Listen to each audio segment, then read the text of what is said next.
I remember the ceiling first. Not the baby, not the incision, not even the ache. Just the ceiling tiles, faintly speckled, like someone had tried to make them cheerful and then given up halfway through. The nurse said something about vitals. Another nurse asked if I wanted ice chips. I nodded to both because nodding felt easier than talking. When they finally placed him on my chest, he was warm and insistent and unfamiliar. I felt relief, yes, but also the strange dislocation of being suddenly responsible while still feeling hollowed out.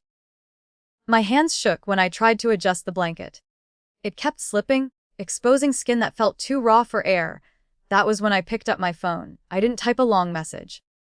I didn't dramatize it. I wrote exactly what I needed. The way you're taught to when you're tired and in pain and don't want to be a burden. Please, someone bring a blanket or help me feed him. I sent it to the family group chat. The one with the old name we'd never changed. The one that usually lit up over grocery coupons and passive-aggressive memes. The message showed as delivered. Then read, no typing bubbles appeared. I watched the clock on the wall move in deliberate, unapologetic increments. A nurse came in and helped me adjust the baby, showed me again how to angle his head. She didn't rush. She didn't shame me. She was kind in a way that felt professional, practiced, and temporary. I told myself people were busy. Time zones. Traffic. I told myself a lot of things.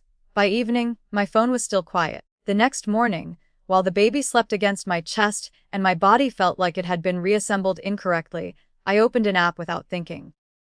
Muscle memory. Habit. Distraction. There was my mother, smiling into the sun, sounded just enough to be playful. The caption read vacationing with my favorite people. Behind her, a beach I didn't recognize.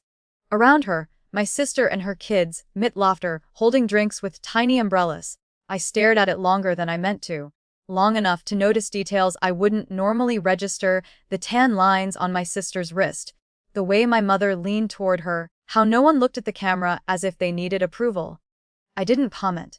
I didn't text. I closed the app and focused on breathing through the tightness in my chest that had nothing to do with surgery.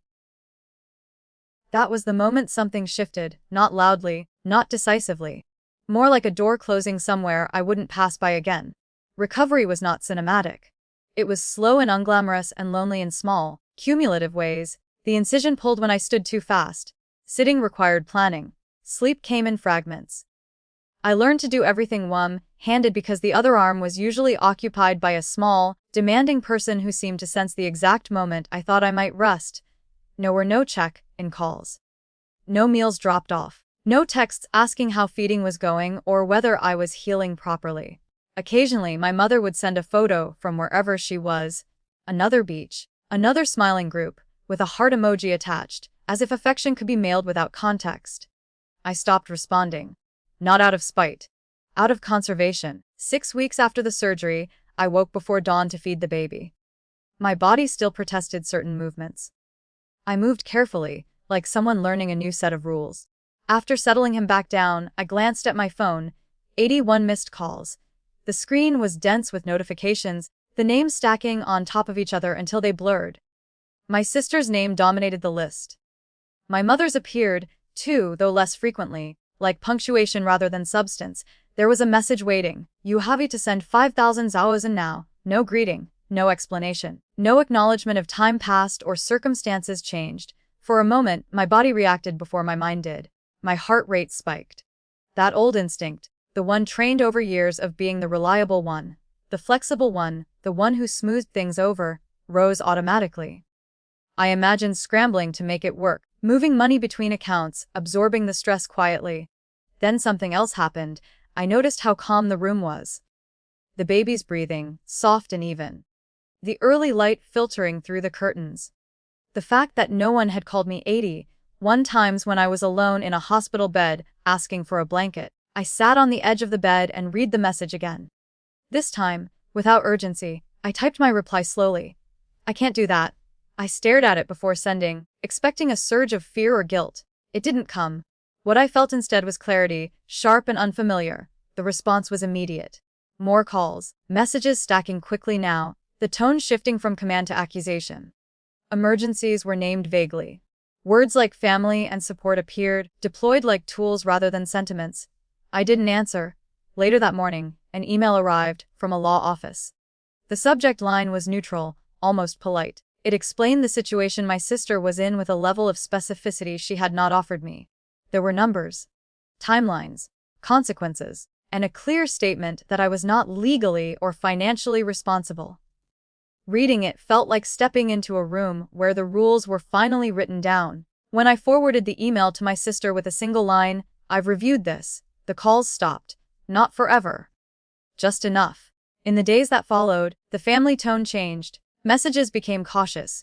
Requests were reframed as questions.